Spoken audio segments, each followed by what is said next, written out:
Hi guys, welcome to my video. So, seperti yang kita tahu, Indonesia sangat kaya akan sumber dayanya. Salah satunya seperti sumber daya alam dan manusianya. Kali ini kita akan membahas tentang dinamika historis dan urgensi wawasan Nusantara sebagai konsepsi dan pandangan kolektif kebangsaan Indonesia dalam konteks pergaulan dunia. Perkenalkan, nama saya Nurul Mutiana Permatasari. Saya dari kelas pendidikan Biologi ICP dan berkuliah di Universitas Negeri Makassar. Berikut adalah beberapa hal yang akan kita bahas kali ini. Pertama, apa sih sebenarnya definisi hakikat wawasan Nusantara itu? Pengertian wawasan Nusantara berdasarkan TAP MPR tahun 1993 dan 1998. Wawasan Nusantara merupakan wawasan nasional yang bersumber pada Pancasila dan berdasarkan Undang-Undang Dasar 1945, yaitu cara pandang dan sikap bangsa Indonesia mengenai diri dan lingkungannya dengan mengutamakan persatuan dan kesatuan bangsa serta kesatuan wilayah dalam menyelenggarakan kehidupan bermasyarakat, berbangsa, dan bernegara. Pengertian wawasan Nusantara menurut kelompok kerja wawasan Nusantara untuk diusulkan menjadi TAP MPR yang dibuat Lemhanas tahun 1999. Wawasan Nusantara adalah cara pandang dan sikap bangsa Indonesia mengenai diri dan lingkungannya yang serba beragam dan bernilai strategis dengan mengutamakan persatuan dan kesatuan wilayah dalam menyelenggarakan kehidupan bermasyarakat, berbangsa, dan bernegara untuk mencapai tujuan nasional. Sementara hakikat wawasan Nusantara adalah keutuhan Nusantara atau nasional dalam pengertian cara pandang yang selalu utuh menyeluruh dalam lingkup Nusantara dan demi kepentingan nasional. Berarti setiap warga negara bangsa dan aparatur negara harus berpikir, bersikap, dan bertindak secara utuh menyeluruh dalam lingkup dan demi kepentingan bangsa, termasuk produk-produk yang dihasilkan oleh lembaga negara. Kedua, mengapa wawasan Nusantara itu penting? Wawasan Nusantara sangat penting bagi Indonesia karena memiliki peranan penting untuk mewujudkan persepsi yang sama bagi seluruh warga negara Indonesia.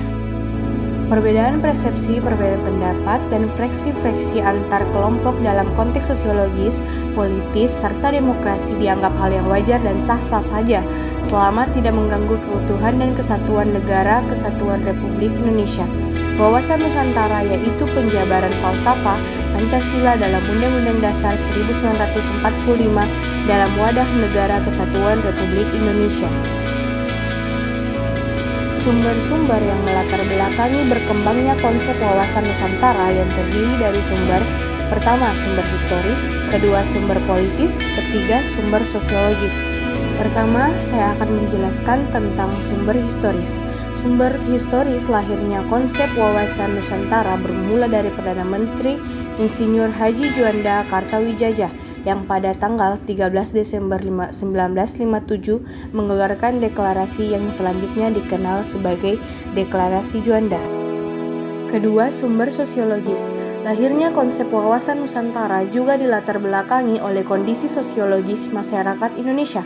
Seperti yang kita ketahui bahwa bangsa Indonesia beragam dan terpecah-pecah sebelum merdeka. Bahkan antar bangsa Indonesia sendiri mudah bertikai dan diadu domba oleh Belanda melalui politik divide and impera.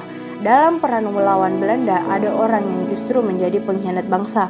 Berdasar pada kondisi sosial budaya masyarakat Indonesia, wawasan Nusantara yang pada awalnya berpandangan akan kesatuan dan keutuhan wilayah diperluas lagi sebagai pandangan akan persatuan bangsa. Bangsa Indonesia tidak ingin lagi terpecah-pecah dalam banyak bangsa. Untuk mewujudkan persatuan bangsa itu dibutuhkan penguatan semangat kebangsaan secara terus-menerus. Semangat kebangsaan Indonesia sesungguhnya telah dirintis melalui peristiwa kebangkitan nasional 20 Mei 1908, ditegaskan dalam Sumpah Pemuda 28 Oktober 1928 dan berhasil diwujudkan dengan proklamasi kemerdekaan bangsa pada tanggal 17 Agustus 1945. Oleh karena itu, jauh sebelum Deklarasi Juanda 1957, konsep semangat dan kesatuan kebangsaan sudah tumbuh dalam diri bangsa. Bahkan semangat kebangsaan inilah yang berhasil membentuk satu bangsa merdeka. Hal di atas, keadaan sosiologis masyarakat Indonesia dan juga keberlangsungan penjajahan yang memecah belah bangsa telah melatar belakangi tumbuhnya semangat dan tekad orang-orang di wilayah Nusantara ini untuk bersatu dalam satu nasionalitas, satu kebangsaan yakni bangsa Indonesia. Semangat bersatu itu pada awalnya adalah bersatu dalam berjuang membebaskan diri dari penjajahan dan selanjutnya bersatu dalam wadah kebangsaan Indonesia. Yang ketiga, sumber politik. Selanjutnya secara politis ada kepentingan nasional bagaimana agar wilayah yang utuh dan bangsa yang bersatu ini dapat dikembangkan, dilestarikan dan dipertahankan secara terus-menerus.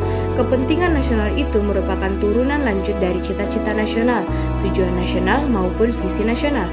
Cita-cita nasional bangsa Indonesia sebagaimana tertuang dalam pembukaan Undang-Undang Dasar 1945 alinea 2 adalah untuk mewujudkan negara Indonesia yang merdeka, bersatu, berdaulat, adil, dan makmur. Sedangkan tujuan nasional Indonesia sebagaimana tertuang dalam pembukaan Undang-Undang Dasar 1945 alinea 4 salah satunya adalah melindungi segenap bangsa Indonesia dan seluruh tumpah darah Indonesia. Visi Nasional Indonesia menurut Ketetapan MPR Nomor 7/MPR/2001 tentang visi Indonesia masa depan adalah terwujudnya masyarakat Indonesia yang religius, manusiawi, bersatu, demokratis, adil, sejahtera, maju, mandiri, serta baik dan bersih dalam penyelenggaraan negara. Selanjutnya, bagaimana sih dinamika dan tantangan wawasan Nusantara?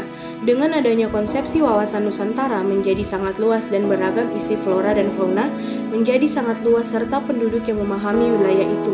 Namun demikian, lisensi wawasan Nusantara yang mengajak seluruh warga negara untuk memandang luasnya wilayah dan keberagaman yang ada di dalamnya sebagai satu kesatuan.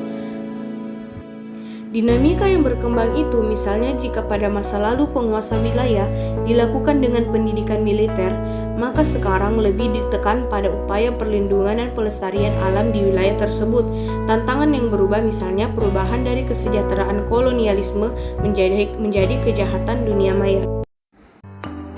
Itulah tadi penjelasan tentang dinamika historis dan urgensi wawasan Nusantara sebagai konsepsi dan pandangan kolektif kebangsaan Indonesia dalam konteks pergaulan dunia. Semoga apa yang saya berikan bermanfaat bagi kalian. Terima kasih atas perhatiannya. Assalamualaikum warahmatullahi wabarakatuh.